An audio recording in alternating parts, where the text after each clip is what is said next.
Super खिलाड़ी for superstar नानी की एक बहुत ही मज़ेदार लव स्टोरी की कहानी जिसे सुनने से पहले चैनल को सब्सक्राइब कर बेल नोटिफिकेशन ऑन करना मत भूलिएगा। कहानी की शुरुआत में हम देखते हैं बाबू नाम के लड़के को, जो बहुत ही केयरफ्री है और अपने लास्ट इंजीनियर एग्ज़ाम की तैयारी कर रहा है। बाबू का एटीट्यूड इतना है कि वो भगवान के सामने भी माथा नहीं झुकाता और अपने दम पर ही पास होने के तिकड़मों को लगाता रहता है। बाबू एग्ज़ाम देने कॉलेज जाता है, वहीं उसे एक एग्ज़ाम में सेम सुपरवाइज़र मिलता रहता है, जो बाबू की ऐसी हरकतों देख से उसे चिढ़ा ही रहता है। बाबू को यहाँ तक ड्राइंग के पेपर में भी उसी सुपरवाइज़र को झेलना पड़ता है, जिससे वो इरिटेट हो जाता है। हर एक एग्ज़ाम में बाबू को देखने की वजह से सुपरवाइज़र बाबू को अपनी तरफ से कॉपी करने की छूट देता है, क्योंकि वो फिर कभी उसे इस क्लास तो क्या कॉलेज में भी नहीं देखना चाहता।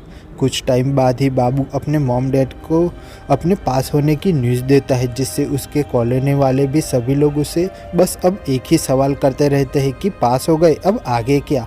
बाबू इस एक क्वेश्चन को लेके बहुत ही ज़्यादा इरिटेट हो जाता है और साला कहता है कि ये पास होके गलती तो नहीं कर दी ना। बाबू को अब तक अपने लिए एक ऐसी लड़की चाहिए जिसका दिल खूबसूरत हो और जो पैसों के पीछे ना भागते हो। बाबू अपने फ्रेंड को ये बातें समझा ही रहा है, तभी वहाँ कीर्ति आके उसे जोरदार का थप्पड़ धर देती है।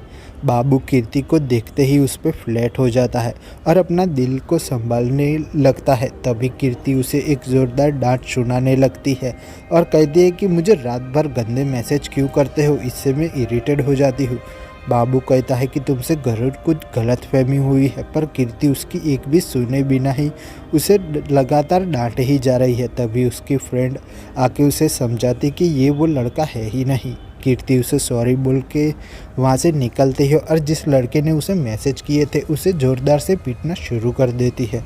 बाबू फ़ौरन ही वहाँ आता है और उस लड़के को पहले तो गले लगाता है और फिर एक उसे भी ज़ोरदार धर देता है। कृति इसकी वजह पूछती है तो बाबू कहता है कि मुझे तुमसे प्यार हो गया है, एक लड़के ने तुम्हें गलत मैसेज किए तो तुम उसे मारने चली आई, इसलिए तुम्हारा कैरेक्टर बहुत ही स्ट्रॉन्ग है और देखने में भी तुम परी जैसी लगती है, तो मुझे डिस्टर्ब तुमने कर दिया है और अब मेरी बारी है कि मैं तुम्हें डिस्टर्ब करूँगी। कीर्ति इसे ये कह के चली जाती है कि आज तो क्या अगले 7 जन्मों में भी तुम मुझे डिस्टर्ब नहीं कर पाओगे और ये बातें सब भूल जाओ। बाबू को अब अपनी तरफ से ये कहता है कि पूरी कोशिश लगा दूंगा, तुम्हें डिस्टर्ब करके ही रहूँगा मैं। बाबू अब अपने फ्रेंड को अपनी लव स्टोरी सुनाता है और बाबू के फ्रेंड फ़ौरन ही उसकी हेल्प करने में तैयार हो जाते हैं। बाबू के इर्द गिर्द जितने भी उस पर डोरे डालने वाले लड़के हैं, बाबू के फ्रेंड फ़ौरन ही उन सभी को साइड में हटाने का काम कर देते हैं। अब बाबू कीर्ति के डैड का पता लगाने को कहता है, जो शायद उनके बीच एक टांग अड़ा सकता हो। यहीं हम देखते हैं कि कीर्ति के पापा ने उसे बहुत ही फ्रीडम दी हुई है और कीर्ति के लिए उसके पापा ही सब कुछ है और वो उनकी पसंद से ही शादी करेगी। पर यहाँ कीर्ति के पापा हम देखते हैं कि वही सुपरवाइज़र सर निकलते हैं, जो बाबू को बिल्कुल भी अंदाज़ा नहीं है। कीर्ति के पापा उसे पूछते हैं कि वो मैसेज करने वाले लड़के को क्या किया। तभी कीर्ति कहती है, उसे तो मैंने जमकर पीट दिया था, मगर उसी चक्कर में एक और लड़का मेरे पीछे पड़ गया, जो कहता है कि मैं तुम्हें प्यार नहीं करोगी तब तक डिस्टर्ब करता ही रहूँगा। कीर्ति के पापा इस बात को इतनी सीरियसली नहीं लेते और उसे अपने कॉलेज पर फोकस करने को कहते हैं। दूसरी तरफ बाबू के फ्रेंड को पता लगाते हैं कि कीर्ति एमबीए कर रही है और ये सुनते ही बाबू एमबीए करने का मन बना ही लेता है। बाबू अब अपने मॉम डैड दोनों को ही कंफ्यूज कर देता है और आगे पढ़ाई करने के लिए एमबीए की डिग्री हासिल करने का ज्ञान चिपका देता है और अगले ही दिन बाबू कीर्ति के कॉलेज में एडमिशन लेके उसके और रूम में ही पहुंच जाता है और उसका इंतज़ार करने लगता है। पूरी क्लास भरते ही कीर्ति क्लास में पहुंचती है और बाबू उसे अपने बाजू में बिठाने के लिए मजबूर कर ही देता है। भारी क्लास में भी होने के बावजूद भी वो कीर्ति से लगातार बातें कर रहा है और उसे पूछता है कि तुम डिस्टर्ब तो नहीं हो रही ना। कीर्ति तो डिस्टर्ब नहीं होती मगर पूरा क्लास डिस्टर्ब हो जाता है और इसी पे बाबू भी लेक्चरर को ही एक लेक्चर सुना देता है जिससे सभी लोग उसकी तारीफ करने लगते हैं। बाबू की वजह से कीर्ति क्लास छोड़ के चली जाती है और वो भी उससे पीछे भागता हुआ उसे बुटके कह के चिढ़ाने लगता है। कीर्ति गुस्से में आके उस पर ऊपर आती है पर वो डिस्टर्ब होने से मना कर के वहाँ से चली जाती है। जिसके बाद कीर्ति की फ्रेंड पद्दू से बाबू उसका नंबर भी ले आता है। कीर्ति ये सब बातें अपने डैड से कहती है। उसी समय बाबू का उस पर कॉल आ जाता है और जैसे बाबू को पता चलता है कि कीर्ति के पापा ने फ़ोन उठाया, वो अपने पापा को फ़ोन देके वहाँ से चला जाता है। अगले दिन कीर्ति बाबू की बुटकी बोलने के ख्यालों में कॉलेज पहुँचती है और वहीं उसकी फ्रेंड पद्दू से कहती है कि मुझे एक लड़के से प्यार है, तो मेरी मदद करेगी या नहीं।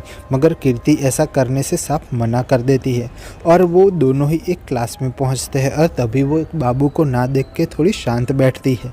कीर्ति के जान में जान आती है मगर तभी बाबू माइक पर अनाउंस कर देता है और उसे प्रपोज करते हुए एक लव लेटर सुनाने लगता है और कहता है कि ये लेटर हमें यहाँ मिला हुआ है, कीर्ति प्लीज़ आके इसे कलेक्ट कर लो। जब कीर्ति वहाँ पर पहुँचती है तो बाबू ही वहाँ पर बैठा हुआ है और वह लेटर है जिसमें कुछ भी नहीं लिखा, सिर्फ वो उसे डिस्टर्ब करने के लिए ही था। कीर्ति प्रिंसिपल को कंप्लेन करती है पर बाबू उन्हें भी अपनी बातों में उलझा देता है और कीर्ति को वो लेटर दिखाने को कहता है जो एकदम पूरी तरह से ब्लैंक है। कीर्ति बाबू के सामने कह नहीं पाती कि वो डिस्टर्ब हुई, इसलिए बाबू और कीर्ति को दोनों को ही प्रिंसिपल वहाँ से भेज देते हैं। अगले दिन बाबू देखता है कि कुछ गुंडे पद्दू को परेशान कर रहे हैं पर बाबू वहाँ पर आके उन गुंडों को भगा देता है। तभी पद्दू कहती है कि इन लोगों ने कीर्ति को हमसे भी ज़्यादा परेशान किया था, अब क्या करोगे तुम। बाबू ये सुनते ही फ़ौरन ही कीर्ति को लेके उन गुंडों के पीछे चला जाता है और अचानक ही बाइक कहीं और मोड़ देता है। गुंडे उनके इलाके में पहुंचते हैं और बाबू भी कीर्ति को लेके बियर और मेडिसिन लेके उनके पास पहुंच ही जाता है। बाबू सिंपल उन सभी से कहता है कि तुम्हें मेरी गर्लफ्रेंड को छेड़ा है, अब इसे आके सॉरी बोल दो और एक एक बियर उठा लो, या तो पिटाई करोगे या तो पार्टी करोगे, ये दोनों ही है। पहले तो वो गुंडे बाबू को हल्कों में लेके उस पर वार करने आगे बढ़ते हैं मगर बाबू के एक एक फटके से ही सभी गुंडे कॉम्प्रोमाइज़ करने के लिए रेडी हो जाते हैं। आखिरी बचा हुआ गुंडा कॉम्प्रोमाइज़ तो करना चाहता है मगर बाटलियाँ सिर्फ 9 है और वो लोग सब 9, मगर बाद में सभी तैयारी से बारी बारी से कीर्ति से माफ़ी मांग ही लेते हैं। कीर्ति बाबू से इस हेल्प के लिए थैंक्स कहती है और साथ में ये भी कहती है कि मेरी हेल्प करने के लिए तुम्हें अच्छा है, लेकिन ऐसा करने से मैं कभी भी डिस्टर्ब नहीं होगी और ये बात तुम सपने में भी सोचना मत। बाबू अब कीर्ति को हर एक तरीके से डिस्टर्ब करने के लिए रेडी होता है कि वो कैसे भी करके उसे अपने प्यार में गिराना चाहता है। कॉलेज के अंदर हो या बाहर कीर्ति के आगे पीछे वो घूमता ही रहता है और इसी में उसके पापा उसे वहाँ पर देख लेते हैं। शाम के वक्त जब बाबू के पापा भड़क जाते हैं तभी वो कहता है कि कॉलेज तू पढ़ने जाता है या लड़की पटाने, पर बाबू ने भी अपने तिकड़म भरे जवाब देने लगता है जिसमें वो भी उलझ जाते हैं। बाबू अपने पापा को गाड़ी की चाबी देके उसे कीर्ति के घर भेज देते हैं और कीर्ति के घर पहुंचते ही बाबू के डैड कीर्ति के डैड से अपने बाबू की कंप्लेन कर रहे हैं। तभी वो कीर्ति को देखते हैं और कुछ भी बोले बिना ही वापस आ जाते हैं। बाबू के डैड वापस आते ही उसे कहते हैं कि बेटा कुछ भी हो जाए तुझे तेरी लव लाइफ में पास होना ही पड़ेगा। उसी रात बाबू कीर्ति से बात करने के लिए उसके घर टेरेस पर पहुंचता है और उसे कॉल करता है, जिससे फ़ौरन ही कीर्ति ये सुनते हुए उसके ऊपर मिलने चली जाती है। कीर्ति बाबू से कहती है कि मैंने अपने डैड की फ्रीडम का गलत फ़ायदा कभी नहीं उठाया और कभी उठाऊंगी नहीं। बाबू समझाता है कि तुम्हें मुझे प्यार कर लो, लोग फ्रीडम की वजह से ही तो प्यार करते हैं और तुम्हें ये सब नहीं करना। पर कीर्ति उसे चाहे कुछ भी जवाब नहीं दे पाती। तभी बाबू उसे कहता है कि जिस दिन तुम्हें मेरे प्यार की कदर होगी ना, तब तुम आई लव यू नहीं कहोगी, सॉरी कहोगी कि मैंने इतनी सारी फीलिंग्स को अपने अंदर दबा के कैसे रखा। कीर्ति उसे कहती कि ये प्यार वार का चक्कर छोड़ दो, हमें फ्रेंडशिप करनी चाहिए। तभी बाबू कहता है कि जब हमारी शादी की गोल्डन जुबली हो जाएगी तब हम फ्रेंडशिप कर लेंगे, तब तक सिर्फ प्यार ही रहेगा। कीर्ति पर इसका भी कोई भी असर नहीं होता और इसीलिए वो उसे कहता है कि अब तुम्हें नहीं, मैं तुम्हारे पापा को डिस्टर्ब करूँगा, तभी तुम में कुछ अकल आएगी और कल ही मैं उनकी लाइफ में एंट्री लेने वाला हूँ। अगले दिन बाबू कीर्ति के शॉपिंग करने वाले मॉल में जाता है और वहीं उसे कीर्ति के पापा दिखते हैं, पर अभी तक वो नहीं जानता कि वो कीर्ति के पापा है। दोनों ही साथ में ऊपर जाते हैं और बाबू कहता है कि मैं मेरी गर्लफ्रेंड से मिलने आया हूँ और कीर्ति के पापा कहते हैं कि मैं अपनी बेटी को ले जाने आया हूँ। जब कीर्ति उन दोनों के सामने आती है, दोनों ही एक साथ उसके ऊपर ही इशारा करते हैं और तभी कीर्ति बाबू को वहाँ से भगा देती है। बाबू फ़ौरन ही वहाँ से तो निकल जाता है और जब कीर्ति के डैड उससे पूछते हैं कि तुमने ऐसे लड़के को अपना बॉयफ्रेंड बनाया है, मुझे बताया क्यों नहीं, वो बहुत ही चालू लड़का है और मेरा जैसा स्ट्रिक्ट सुपरवाइज़र भी उसे चोरी करने से रोक नहीं पाया था। दोनों बात कर ही रहे हैं तभी बाबू वापस आके कीर्ति के पास बैठ जाता है और उसे पूछता है कि तुमने मुझे आखिर में जाने के लिए कहा है क्यों। कीर्ति के डैड उस पर भड़क जाते हैं और उसे भला बुरा सुनाते हैं और कहते हैं कि मैं तुम्हारे डैड से इस बारे में शिकायत कर दूंगा, पर बाबू फ़ौरन ही उन्हें अपने बाइक की चाबी और एड्रेस बता के अपने घर भेज देता है। कीर्ति के डैड बाबू के घर पहुंचते हैं और बाबू के डैड को देखते ही वो हैरान रह जाते हैं कि वो तो उसके घर पे पहले ही आए हुए थे, पर बाबू के डैड उसे कहते हैं कि मैंने तुम्हारी बेटी को, मेरे बेटे को ही तुम्हारी बेटी के पीछे लगा दिया है और अब वो उसके पीछे शादी करके ही वापस आएगा। कीर्ति के डैड देखते हैं कि यहाँ तो सबका संतुलन हिला हुआ है और वो खुद ही कीर्ति से बात करने का और अपनी तरफ से इसे सुलझाने का फैसला करते हैं। रात के वक्त कीर्ति के डैड उसके पास आके कहते हैं कि मुझे तुम पर पूरा भरोसा है, बस एक बात याद रखना, मेरी आंखों में आंसू तभी आए जब मैं तुम्हें विदा करता हूँ, इसलिए नहीं कि तुम गलत लड़के से शादी कर लो। उसी रात कीर्ति के डैड के जाने के बाद फ़ौरन ही बाबू कीर्ति के रूम में आता है और उसे बेहोश करके अपने साथ एक शादी में ले जाता है। बाबू शादी वाली जगह ही गाड़ी को एक जगह रोकता है और कीर्ति को ही देखता रहता है और उसे कहता है कि पहली बार मैंने ऐसे देख रहा हूँ, एक अजब ही फीलिंग मन में आ रही, मगर मैं तुमसे कह नहीं पा रहा हूँ। जल्दी से शादी करके मुझे न्यू ब्रांड वाली न्यू वेड वाली गाड़ी में पूरे शहर में घूमना है और जल्दी से ये तुम सब ठीक कर लो। बाबू इसके बाद ही शादी के मंडप में चला जाता है और बेधड़क अंदर घुसते हुए दूल्हे के कमरे में पहुंच ही जाता है। दूल्हे को मुंह लटका हुआ देखता है, वो फ़ौरन ही समझ जाता है और उसे क्लोरोफॉर्म सुंघा के बेहोश कर अपने साथ भगा के ले आता है। दूल्हे वाले ये देख भड़क जाते हैं और उसके पीछे पड़ जाते हैं और उस पर गोलियां भी चलाने लगते हैं। बाबू फ़ौरन ही दूल्हे को गाड़ी में डाल कीर्ति को जल्दी से अंदर बैठ के निकल जाता है और उस तरफ लड़की का बाप शादी टूटने की वजह से और भी ज़्यादा भड़का हुआ है। कीर्ति बार बार घर जाने की बात करने लगती है और कहती है कि पापा को पता चला तो क्या हो जाएगा, और बाबू से कहता है कि पापा से बोल देना कि हमने एक लड़के की शादी को मंडप से ही उठा लिया है। कीर्ति ये सुनते ही बाबू को थप्पड़ मारती है और कहती है कि उस लड़की ने अगर डिप्रेशन में आके सुसाइड कर लिया तो क्या करोगे, कुछ पता है तुमने क्या किया है। बाबू उस वक्त कुछ भी नहीं बोलता और सामने ही देखता रहता है। तभी कीर्ति सामने देखती है कि पद्दू सामने ही खड़ी है। पद्दू कीर्ति के पास आके उसे थैंक्स कहती है, मगर कीर्ति कुछ समझ नहीं पाती और बाबू उसे लड़के और पद्दू को दूसरी गाड़ी में वहाँ से भेज देते हैं। उनके जाते ही बाबू कहता है कि तुम्हारी फ्रेंड के लव लाइफ के बारे में उसने तुम्हें कई बार बात करनी चाहिए, मगर तुमने ध्यान नहीं दिया। आज उसके बॉयफ्रेंड की शादी थी और वो पागल सुसाइड करने वाली थी। तुम्हें इस बात का गिल्ट फील ना हो, इसलिए ही तुम्हारे ही खातिर मैंने इसकी मदद कर दी। बाबू कहता है कि पहले किसी लड़की ने ऐसा किया होता तो उसके कान के नीचे बचा था, पर अब जब मैं खुद उसको अपनी जगह रख के देखता हूँ कि तुम्हारी शादी किसी और से हो जाए तो मैं जी भी नहीं पाऊँगा। कीर्ति को बाबू की इस बातों को सुन बहुत ही अच्छा फील होता है और वो पूरे रास्ते ही उसे देखती रहती है। अगले दिन जब कीर्ति कॉलेज पहुंचती है, बाबू को वो कहीं पर ही नहीं देखता, ना ही कॉरिडोर में ना ही बस स्टॉप में, और ऐसी वजह से कीर्ति काफ़ी परेशान होती हुई घर जाती है और अपने पापा से ये सब बातें कहती है। कीर्ति के पापा कहते हैं कि ये तो अच्छी बात है ना कि वो नहीं आया, पर कीर्ति अजीब ही टेंशन में है कि वो आया क्यों नहीं, और कीर्ति के पापा से वो कुछ कहना चाहता है लेकिन वो सुन ही नहीं रही। कीर्ति को उसी वक्त बाबू का कॉल आता है और वो उसे डांटने लगती है कि हम आज मिले क्यों नहीं।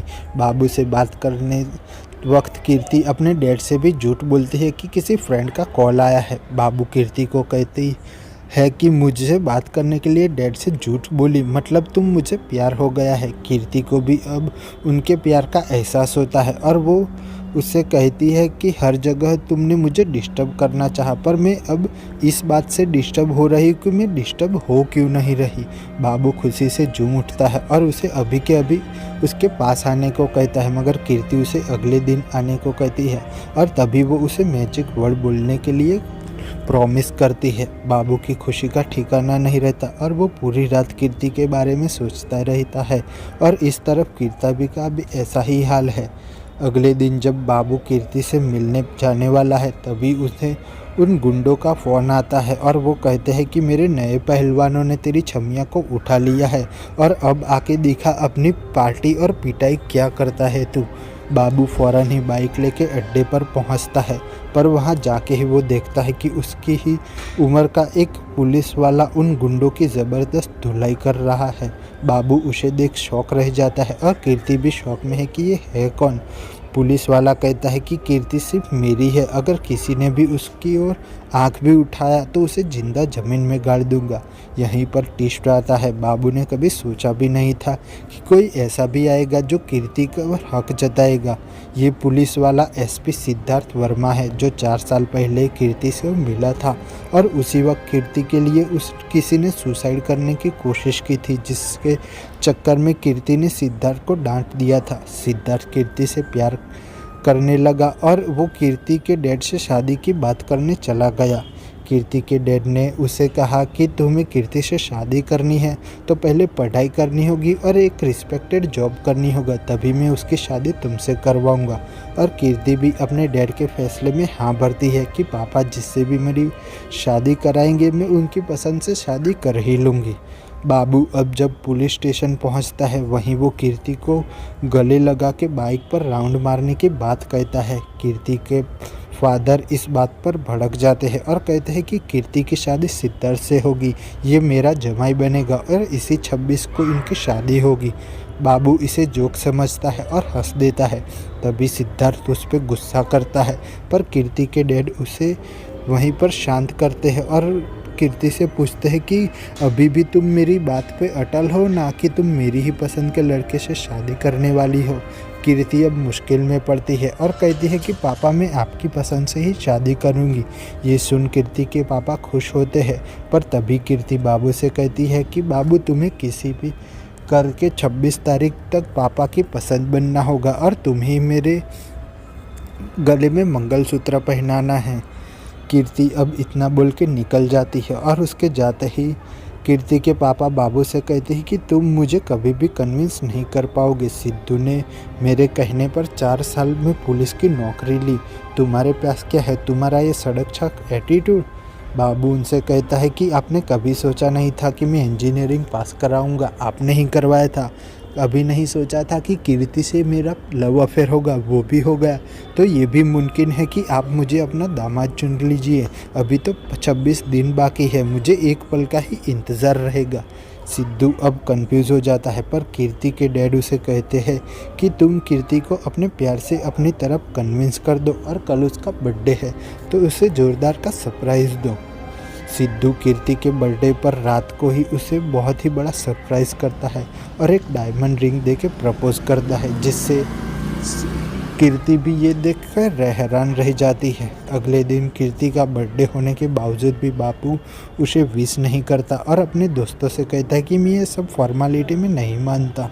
बाबू अपने दोस्तों से बात कर ही रहा है, तभी कीर्ति वहाँ पहुँच जाती है और बाबू से कहती है कि हमारे प्यार के बाद ये मेरा पहला बर्थडे था, मुझे गिफ्ट या रोज़ तो छोड़ो तुमने विश भी नहीं किया। बाबू उसे कहता है कि ये सब मुझे पसंद नहीं है। तभी वो कहती है कि सिद्धू ने कल मुझे डायमंड रिंग देख के प्रपोज़ किया, तुम अगर अपने पैरों पर खड़े हो जाओ तो हमारे पास सारे ऑप्शन होंगे।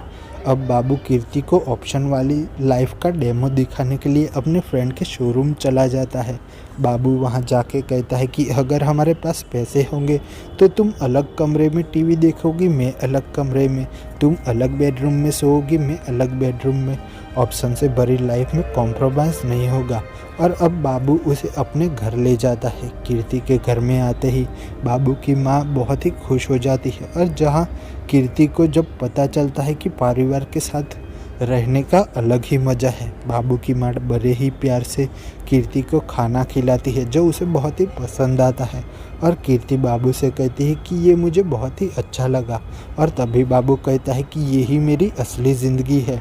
अभी भी तुम चाहती हो कि डायमंड रिंग से प्रपोज करूं तो वैसा ही करूंगा। तभी कीर्ति कुछ बोल नहीं पाती। जब कीर्ति घर पहुंचती है तभी वो देखती है कि सिद्धू घर पर ही बैठा हुआ शादी के कार्ड की तैयारी शुरू करता है, और कीर्ति के डैड उसे शादी के लिए कार्ड देखने के लिए चले जाते हैं। तभी वो कीर्ति बाबू को वहाँ पर भी बुला लेती है।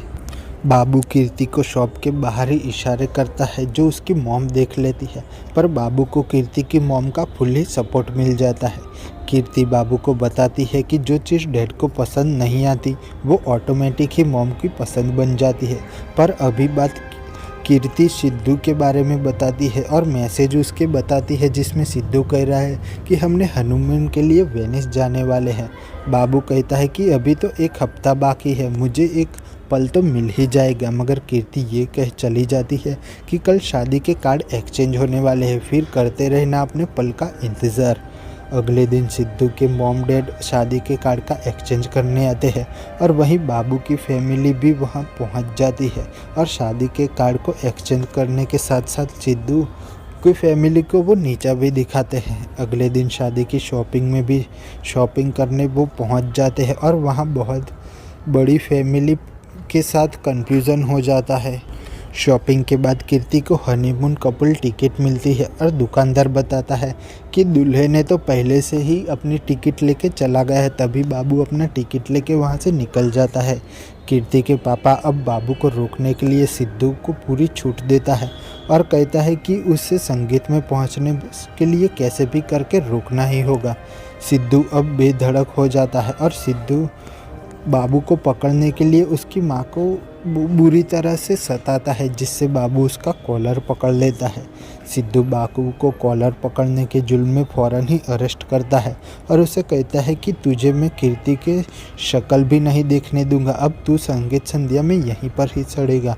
बाबू उसे कहता है कि कल तू यहीं पड़ा रहेगा और मैं बाहर ही आ जाऊंगा। बाबू अपने फ़ोन से सभी फ्रेंड को ये मैसेज कर देता है कि वो जेल में है। अगले ही दिन पुलिस स्टेशन भर जाता है और बहुत ही बड़ी लाइन लग जाती है, जो सभी बाबू की कॉलोनी वाले हैं। कॉलोनी वाले बहुत ही सारे एक मतलब ऐसे केस लगते हैं कि उसका कुछ मीनिंग ही नहीं होता, और लॉजिक तो भरपूर हंसाने वाले होते हैं। ये सारी बातें न्यूज़ मीडिया में लीक हो जाती है। कमिश्नर जैसे ही ये न्यूज़ सुनते हैं वो फ़ौरन ही सिद्धू से बात करते हैं और कहते हैं कि पर्सनल रीज़न की वजह से ये मत करो, जल्द ही फील्ड खाली करवाओ और उस लड़के को वहाँ से छोड़ दो। सिद्धू समझौता करने के लिए तैयार नहीं है, और इस वजह से बाबू के सपोर्टिंग लोग और भी ज़्यादा आके केस लिखवाने लगते हैं। और फिर इस न्यूज़ चैनल में दिखाता है कि ये भीड़ बढ़ती ही जा रही है। कमिश्नर अब फ़ौरन ही बाबू को रिहा करने का ऑर्डर देता है और सिद्धू गुस्सा हो जाता है। कांस्टेबल उसे समझाता है कि यहाँ पर आपको कॉम्प्रोमाइज़ कर ही लेना चाहिए, नहीं तो यहीं पर ये सब चलता ही रहेगा। सिद्धू को ना चाहते हुए भी बाबू को छोड़ना पड़ता है, और बाबू बस्ती वालों का चहिता एकदम बड़े ही स्टाइल मारता हुआ वहाँ से निकल जाता है। संधीती रात बाबू वहां पहुंच के अपने लोकल गिरी में टेस्ला मचा देता है, तो दूसरी तरफ सिद्धू को सारे केसों को बंद करने तक वहीं पर ही रुकने का ऑर्डर मिलता है, जिससे वो संगीत में पहुंच नहीं पाता। कीर्ति के डैड को अब ये बहुत हर्ट हो जाता है, और वो कहते हैं कि कीर्ति के कहते हैं कि क्या मैंने तुम ऐसे लड़के के साथ रहना चाहती हो जो मुझे दुख पहुंचा रहा है? तुम्हें एक ऐसा कारण बता जो इसने तुम्हारे लिए किया हो। कीर्ति ये सब सुन के दुखी हो जा वहाँ से चली जाती है, और अगले दिन सिद्धू कीर्ति से मिलने आता है, जो उसे कहता है कि तुम्हारे लिए मैंने पुलिस की वर्दी हासिल की थी। अगर मेरा प्यार सच्चा है तो मुझे तुम्हारा प्यार तुम्हें सौंप देना चाहिए। अब सिद्धू कीर्ति को बाबू के लिए एक जॉब का कॉल लेटर देता है जिससे उन दोनों की शादी हो जाए। कीर्ति फौरन ही सिद्धू के साथ बाबू के घर पहुंचती है और बाबू सिद्धू को देखते ही समझ जाता है कि कुछ तो गड़बड़ होने ही वाली है। कीर्ति खुशी खुशी बाबू से कहती है कि सिद्धू ने तुम्हारे लिए एक जॉब ढूंढी है, अब जल्दी से पापा से बात करके मेरा हाथ मांग लो। बाबू अपने एटीट्यूड में कीर्ति के डैड से कॉल कर सच्चाई बताता है और कहता है कि आपकी ये चाल मुझ पर असर नहीं करेगी। कीर्ति अभी घर आए तो उसे समझा देना। कीर्ति बाबू का ऐसा एटीट्यूड देख नाराज होके कहती है कि चलो ना, कर लेते हैं शादी। मुझे भी न्यूली वेड बोर्ड लगा हुई गाड़ी में पूरे शहर को घूमना है। पर बाबू ये बातें सुन के भी सिद्धू से कह देता है कि इसे जल्दी से सर घर ले जाइए। बाबू कीर्ति के इस दर्द को भुला नहीं पाता, तो दूसरी तरफ कीर्ति भी इस बहाने में रोने लगती है कि अब वो दोनों दूर हो जाएंगे। और ये सब खास पल अभी तक नहीं आया कि वो अपने डैड को इम्प्रेस कर सके। शादी वाले दिन ही कीर्ति जब मंडप में बैठी है तभी पद्दू के बॉयफ्रेंड की जिसके साथ शादी होने वाली थी, उस लड़के के बाप हथियार लेके मंडर में पहुंचते हैं। लड़की का बाप एक ही सवाल करता है कि इस लड़की कीर्ति से शादी किसकी होने वाली है, मुझे वो ही चाहिए। कीर्ति के डैड सिद्धू को बुलाते हैं और कीर्ति की मम बाबू को बुलाती है। सिद्धू के आते ही वो सभी गुंडों की धुलाई करता है, तो दूसरी तरफ बाबू वहां पहुंच के उन गुंडों को बड़ी ही बेरहमी से मारने लगता है। लड़की का बाप बाबू को देखते ही अपने आदमियों को बाबू पर अटैक करने भेज देता है, मगर बाबू उन सब की धनाधन धुलाई करने में ही लगा हुआ है। वो गुंडे कीर्ति के सर पर गन तान देते हैं और लड़की का बाप कहता है कि हमारी बेटी से शादी करने वाले लड़के को तूने ही वहाँ से भगा दिया था ना, हम उसी दिन तुम दोनों को मार देते, पर हमारे बदला अधूरा रह जाता और अब ये सही पल है। अब हम इससे शादी करने से पहले ही इस लड़की के जमाई को मार डालेंगे और इससे वो विधवा बना दूंगा। अब बोल, इस लड़की से शादी कौन करने वाला है? लड़की की माँ तुम्हें कहती है कि ये शादी करने वाला है, लेकिन लड़का का बाप कह रहा है कि वो जमाई बनेगा। अब सीधा ही तू बता कि इसके पीछे है कौन? बाबू अब फौरन ही कीर्ति के डैड से कहता है कि अब कहीं ना कि सिद्धू की शादी कीर्ति से होने वाली है। कीर्ति के डैड और सिद्धू कुछ ही बोल नहीं पाते, पर बाबू उस गुंडे को गारंटी देता है कि यही जमाई है, उड़ा दीजिए इसको, हमारा मैटर बाद में सॉल्व हो जाएगा। वो गुंडा उस तरफ सिद्धू की तरफ गन तानने ही वाला है, तभी कीर्ति के डैड कहते हैं कि कीर्ति बाबू से प्यार करती है और मेरा जमाई बनने वाला लड़का बाबू ही है। बाबू कीर्ति से अब कहता है कि देख लो, शादी के मुहूर्त से पहले तुम्हारे डैड ने मुझे अपना जमाई मान लिया है। अब बाबू गन की नली अपनी ओर करते हुए कहता है कि कीर्ति से शादी करने वाला, इनका जमाई बनने वाला और आपके जमाई को उठाने वाला मैं ही हूँ।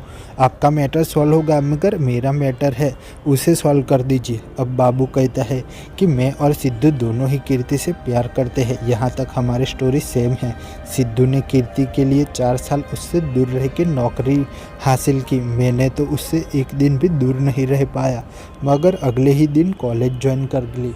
मगर जो 4 साल कीर्ति से दूर रह सकता है वो 40 साल क्या दूर नहीं रह सकता।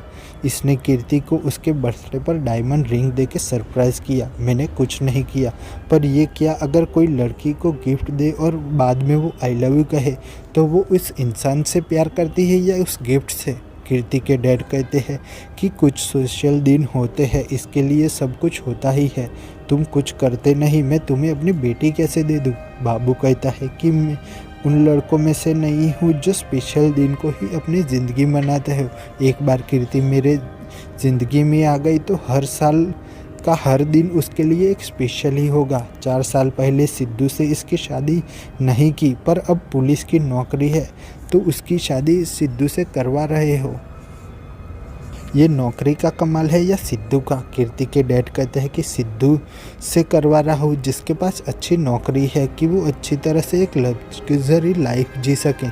सिद्धू कहता है कि पैसों से खुशी नहीं खरीदी जा सकती, क्योंकि ऐसा होता तो मेरे पिताजी 25 साल से मेरे मॉम डैड इतने खुश नहीं होते और आपके पास तो इतना सारा पैसा है, आपकी बीबी आपसे इतनी दूर क्यों है? पैसों से नहीं प्यार से असली खुशी मिलती है, फिर वो लोकल बस में ही क्यों सफ़र ना करना पड़े।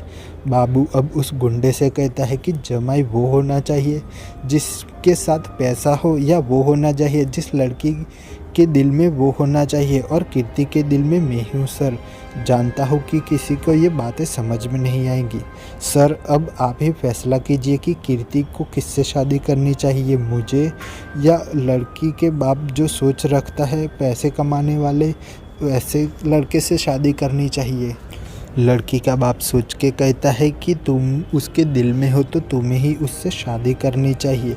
अब यहीं पर बाबू रुक जाता है और कहता है कि तो अब बोलिए, आपके जमाई को उठाया था, उसके दिल में आपकी बेटी नहीं थी, उस लड़की से आपकी शादी करवा चाहिए या नहीं चाहिए थी। बाबू के सवाल सुन के वो भी हिल जाते हैं। तभी कीर्ति के डैड कहते हैं कि जान पर बन आई तो इन्हें भी अपनी जाल में फंसा दिया। मरने से इतना डरते हो तो ये ढोंग क्यों करते हो? पहले ही बोल देते कि मैं ही कीर्ति का शादी करने वाला हूँ तो हंसी खुशी में तुम्हारी शादी उससे करवा देता। ये सुनते ही बाबू गन का ट्रिगर दबा देता है और सीधी ही गोली उसके छाती के पार चली जाती है। और वो फ़ौरन ही कहता है कि आपने कभी मुझे पूछा ही नहीं था कि कीर्ति का प्यार साबित करने का क्या तरीका है। इस बार आपने पूछ लिया तो मैंने बिना जाने ही इस ट्रिगर को दबा दिया। इतना कहते ही वो नीचे ज़मीन पर धड़ाम से गिर जाता है। कुछ महीनों बाद ही सिद्धू को दिखाया जाता है जो कीर्ति को छोड़ चुका है और अब बाबू की शादी भी कीर्ति से हो गई है, जिसके बाद उसके एरिया का उसे कॉरपोरेटर बना दिया जाता है। और बाबू कीर्ति को कहता है कि उस दिन मैंने जानबूझकर ही गोली चला दी थी जो दिल के 2 इंच ऊपर चलाई थी। अगर उसने चलाई होती तो अब तक तो मेरा टिकट कट चुका होगा। तो दोस्तों ये कहानी थी सुपर खिलाड़ी 4 की। मिलते हैं नेक्स्ट मूवी में, तब तक के लिए स्नेक को देखते रहिएगा।